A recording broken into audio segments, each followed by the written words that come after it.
শুভ সকাল বন্ধুরা, happy new ইয়ার। এ বছরটা সবার ভালোভাবে কাটুক, নতুন বছর নতুন দিন। তাই আমি সবার আগে আমার ঠাকুরটাকে দেখিয়ে দিলাম। তারপরে দেখো আমি চলে আসলাম রান্নাঘরে চা খেতে। আর আজকে একটা দেখো নতুন ব্লগ ভিডিও নিয়ে চলে এসেছি তোমাদের কাছে। আর সকালে একটা ভিডিও দিয়েছিলাম, সেটা হলো কালকে আমি প্রভু দিশু বাবার কাছে গেছিলাম, ওখানকার ভিডিও দিয়েছিলাম সকালে। তোমরা সবাই একটু দেখো আর একটু সবাই সাপোর্ট করো প্লিজ। আর এখন দেখো আজকে সারাদিন আমি যা যা করি সেটাই তোমাদের সাথে শেয়ার করছি, দেখতে থাকো, কেউ স্কিপ করো না।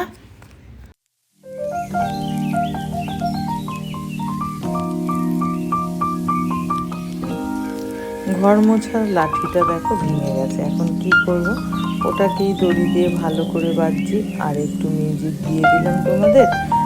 তারপরে তোমরা একটু দেখো আর ভালো করে একটু, তাই জন্য দেখো আমি একটু মিউজিক দিয়ে দিচ্ছি। তোমরা দেখতে থাকো, কেউ স্কিপ করো না প্লিজ। হ্যাঁ, আমি সবাইকে বলছি কেউ স্কিপ করো না।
এদিকে দেখো আমার রান্না মোটামুটি কমপ্লিট হয়ে গেছে। আজকে হচ্ছে তোমার হলো টমেটো দিয়ে টক ডাল করলাম, তারপরে দেখো চিকেনও করেছি আজকে।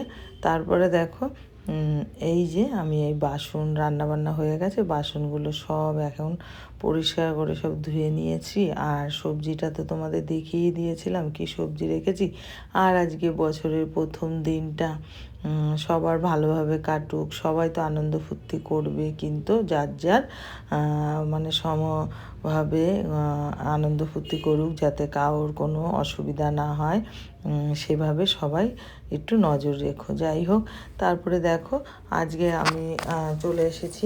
আর সকালে একটা তোমাদের একটা ভিডিও দিয়েছিলাম, সেই হচ্ছে ভিডিওটাকেও তোমরা একটু সবাই দেখো, সাপোর্ট করো প্লিজ। আজকে শর্ট ভিডিও দিতে পারিনি, বড় ভিডিও ছেড়েছিলাম সকালে, সকালে না তখন 1টার সময় ছেড়েছিলাম।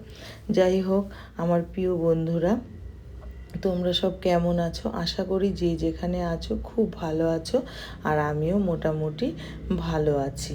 আর তোমরা যারা যারা বন্ধুরা আমাকে সাপোর্ট করেছো, সাবস্ক্রাইবার করেছো, তাদের অনেক অনেক ধন্যবাদ, আর আমার তরফ থেকে অনেক অনেক ভালোবাসা। আর যারা সাবস্ক্রাইবার করোনি তারা সাবস্ক্রাইবার করে দিও, আমার তাদের তরফে অনেক অনেক ভালোবাসা। সবাইকে জানাই খুব খুব ভালোবাসা। আর এই বছরটা যেন খুব ভালোভাবে কাটে, সবাইকে বলছি happy new year, happy new year. আর নতুন বছর খুব ভালোভাবে কাটুক, সবাই খুব খুব ভালো থাকুক। আমি সবার কাছে ঠাকুরের কাছে প্রার্থনা করি সবাই যেন খুব ভালো থাকে, আর কারো যেন কোনো বিপদ আপদ না হয়, সবাই যেন খুব খুব ভালো থাকে। যাই হোক আমার প্রিয় বন্ধুরা, আমি দেখো একটা ব্লগ ভিডিও নিয়ে এসেছি, তোমরা দেখো, ভালো লাগলে একটা লাইক, একটা কমেন্ট করে দিও, হ্যাঁ। তারপরে দেখো আমার এদিকে কাজকর্ম মোটামুটি সব হয়ে গেছে, আর আমি স্নান টান করে জামা কাপড় পরে নিয়েছি, রেডিও হয়ে গেছি। এখন তাড়াতাড়ি করে অল্প একটু ভাত নিয়েছি, এখন আর চিকেনও খাবো না, কিচ্ছু খাবো না। রাত্রে তোমাদের সাথে শেয়ার করবো, দেখি চিকেনের ভিডিওটা শেয়ার করতে পারি নাকি। যাই হোক, তারপরে দেখো আমি বেরিয়ে গেলাম জামা টামা পরে, একটু এক জায়গায় যাওয়ার কথা ছিল আমার আর দাদা ভাইয়ের, মানে একটু ব্যাংকে যাব, যে দেখি ব্যাংক বন্ধ। আর আজকে 1 জানুয়ারি বন্ধ হতেই পারে, আমি বলেছিলাম বাড়ির থেকেই বন্ধ হবে, তাও গেল। তারপরে দেখো গিয়ে রোল খেলাম, কারণ একটুখানি ভাত খেয়েছিলাম, তাই গিয়ে একটা রোল খেলাম। আর রোলটা আমার আজকে কদিন ধরে খেতে ইচ্ছা করছে, তাই দাদা বললো আজকেই খাও। তারপরে দাদা ভাইয়ের জন্য ওষুধ নিয়ে নিলাম ওই দোকান থেকে, ওষুধটা নিয়ে চলে আসলাম কলের দোকানে, কারণ আমার হচ্ছে এই যে বেসিনটা খুলে পড়ে রয়েছে না, সেটা ঠিক করতে হবে, তার জন্য রবার আনতে গেছিলাম বেসিংয়ের। তারপরে সে ওখান থেকে রবার টবার নিয়ে নিলাম, রবার টবার নিয়ে তারপরে বিস্কুটের দোকান থেকে বিস্কুট ফিস্কুট নিয়ে নিলাম। তারপরে হচ্ছে আমি আবার ওই একটা কসবাইটও নিলাম, বাসন মাজার কসবাইটও নিলাম, সেগুলো আর শেয়ার করিনি, কিন্তু বাড়িতে এসে দেখিয়েছি। সবজি নিয়েছি, পেঁয়াজ নিয়েছি, সেটা পরে বলছি তোমাদেরকে। তারপরে দেখো রাস্তা দিয়ে বাড়ি চলে আসছি, এবার তো বাড়ি চলে আসছি, এই যে গাড়িতে এখন উঠে যাবো স্কুটিতে। আর দেখো ব্যাগে বাজার করে নিয়েছি। তারপরে দেখো বেরিয়ে গেলাম দোকান থেকে, এবার দোকান থেকে বেরিয়ে এবার চলে যাবো রাস্তায়। দেখো রাস্তায় বেরিয়ে গেছে, এই যে রাস্তা দিয়ে বাড়ি চলে আসছে এখন, ঠিক আছে। বাড়িতে চলে আসতে আসতেই আবার একটা দোকানে গিয়ে দাঁড়িয়েছিলাম, কসমেটিক দোকানে, একটা সাবানের খোসা নেব বলে। তারপর খোসাটা নিলাম, সেটা তোমাদের সাথে শেয়ার করা হয়নি। তারপরে দেখো সোজা আমি বাড়িতে চলে এসেছি, এই যে বাড়িতে চলে এসেছি এখন। এবার বাড়িতে ঢুকে যাব, দেখো শাটারটা তুলে ঢুকে যাব ঘরে। এই যে এক ব্যাগ দেখো সব কিছু নিয়ে এসেছি, সেটা তোমাদের সাথে শেয়ার করে দিচ্ছি, দেখতে থাকো সব। ওই যে দাদা ভাইয়ের ওষুধ, দাদা ভাইয়ের ওষুধ, তারপরে হলো এই যে খোসা, সাবানের খোসা, আর ওই যে বেসিংয়ের রবারগুলো, ওই যে কালো কালো রবার। আর এদিকে নিয়েছি বাঁধাকপি, পেঁয়াজ, লাউ, আর এদিকে একটা কেকও এনেছি, মানে আগে কেক আনা হয়নি, আজকে তাই কেক আনলাম। তা ওরা এসে কাটবে, ছেলে আসে কাটবে। তারপরে দেখো জয়নগরের মোয়া নিয়ে এসেছি, তা মোয়া আমি একটা খেলাম, তাই তোমাদের সাথে শেয়ার করলাম। দেখো কেমন হয়েছে ভিডিওটা, আমাকে একটু জানিও, কমেন্ট করো প্লিজ, সবাই একটু কমেন্ট করো, হ্যাঁ। তারপরে দাদা ভাই বললো চা করে দাও, চা করে দিলাম দাদা ভাইকে রচা। চায়ের সাথে দিয়ে দিলাম 4টে বিস্কুট, আর দিয়ে দিলাম একটা মোয়া। দাদাভাই খেয়ে নিল, আমি হাত পা ধুয়ে চলে গেলাম সন্ধ্যায়। যাই হোক বন্ধুরা, আজকের ব্লগটা এখানে শেষ করলাম, টাটা বাই বাই, সবাই খুব ভালো থেকো।